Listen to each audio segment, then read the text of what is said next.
This is just a quick video to show you how to view the comments that I've made on your rough drafts. So in Canvas, you might have seen that I put See Comments and Attached Document, and you double-clicked on the document, and it opened up like this. Just to tell you, even if you submit it in Google Docs, for whatever reason, Canvas converts it to Microsoft Word, so I see it in Microsoft Word. Sometimes Microsoft Word has got a more robust grammar and spelling checker, so sometimes that means I see lines, mistakes that maybe you didn't see in Google Docs. But that aside, I'm not so worried about those mistakes.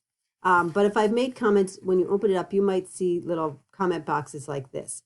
I use the review menu on Word when I'm making your changes. And so if you go to review and then over here to this box where it says tracking, if you change simple markup, click on that drop down menu and change that to all markup, then all my comments become visible. Well, maybe that's going to be overwhelming for you. You can also double click on those boxes, but if you want to see them all at once, then you click on those comment boxes and you can see all the comments that are there. I hope that helps you view all my comments, and I hope you end up with a great essay. Thanks. Bye-bye.